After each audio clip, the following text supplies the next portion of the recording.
Hello everyone, welcome back. I'm so happy to have you here. If you are new to my channel, please subscribe. I'm currently doing 5 videos a week. I've got a couple more weeks left in that series, and then after that, I don't know, I might continue it because I'm having so much fun with this, you guys. I love it.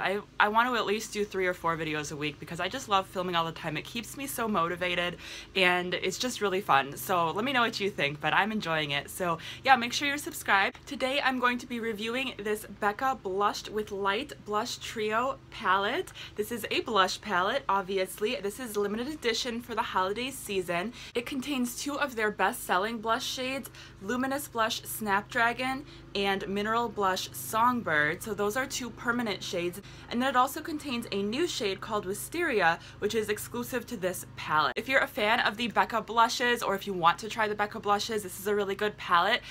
It's nice because there are 2 shades in here that are permanent in the collection, so if you do tutorials and stuff, it's good for that. And then there's 1 brand new shade, so it's just, I think it's a really nice mix. So this is what the palette looks like. Beautiful packaging on the outside here. It's really nice and compact. I love the size and everything of this. And then we open it up and we have our 3 blushes. So we have Wisteria, Songbird, and Snapdragon. And all of these are fairly matte or satin. None of them have really a shimmery finish to them, which I think is nice. I mean, I like to have that in a blush, and then if I want shimmer, I can add a highlighter or a blush topper. I like to have that option, you know? And it does have this big mirror here, which is nice, and the mirror does stay up on its own, which is awesome. So if you haven't tried Becca blushes before, I absolutely love them.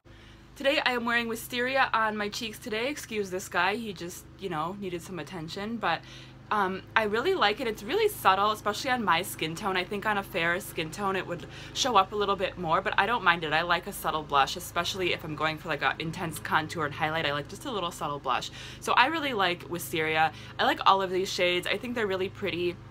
When I first looked at this palette, this reminded me so much of the Champagne Glow palette, which I have and I'm going to show you in a second, because the shades, especially these 2, I was like, are those the same shades in that palette? So this is the Champagne Glow palette. This was limited edition. I don't think this is available anymore. But you can see, holy cow, they look exactly alike. They're actually not. They're different shades. This one is called Rose Spritz, and this one is called Amaretto, and this one is Pamplemousse. This one has shimmer in it, but I mean, at first glance, it's like, holy cow, these look really similar. So I'm gonna swatch this palette, but I also want to show you these ones compared to it. So let me just do some live swatches of this one.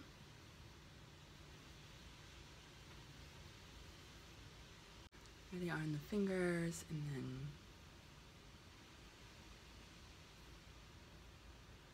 really pretty, really pigmented, not patchy at all, really smooth. I think they're just fantastic. I really do. I love this shade. That's so pretty. They're all just gorgeous shades. I love the selection. They're all very different from each other, and that just makes it a fabulous palette. I also wanted to compare this palette to one other palette by Becca that I have. This is the Jaclyn Hill Champagne Glow. Wait a second. Okay, I was confused. This is the Becca and Jaclyn Hill Champagne Collection Face Palette. This is the Becca and Jaclyn Hill Champagne Glow Face Palette. So I think I was calling that other one Champagne Glow. This is what this one looks like. This is not so much a blush palette as it is highlighters and maybe a bronzer. But I wanted to compare these 2 because they're the same size, or they look like they're the same size. There's actually less product in this palette, and yet this packaging is so much bigger. So I'm so glad that they shrunk it down for this one and made it smaller, because this is ridiculous. I don't use this palette hardly ever, and I think it's because it's just so big. Like, I mean, if there was, I feel like you could fit 6 pans instead of 3 in this palette. It's just ridiculous. It's nice and thin, you know, it's the same like thinness, but look at that, like, for actually less product in here. So I don't know, I just wanted to compare that in case you guys have this or wanted a reference. I just love this one, I really do. So here are the swatches of the Blushed with Light, and I'm just gonna quickly swatch this other palette here to show you how the shades compare, because they do look so similar. So really it's just these 2, but I'll swatch all 3 of them just for fun. So that one's a little bit brighter. That one, I don't know if you can see that this one has a lot more peachy tones to it, whereas this one is more purpley mauve. Sorry, I mixed those together. And then this is just the other one that doesn't look like any of them. But Yeah, so I hope that that's kind of helpful. As much as they look similar in the pan, they are pretty different in reality. So if you already have this palette, you won't be getting any duplicates, and I still think you'll get a good variety of use out of having both of them. Alright guys, so this palette retails for $34. It can be purchased at Sephora. I will link it below if I find anywhere else that it's available. If you have any questions on this palette, please leave it in the comment section below. I would be happy to answer them for you, and if I think of anything else, I will leave that in the description box. Make sure you check that out. Again, make sure you're subscribed, give this video a thumbs up if you enjoyed it, and thank you guys so much for watching. I really appreciate you all, and I'll talk to you again very soon. Bye!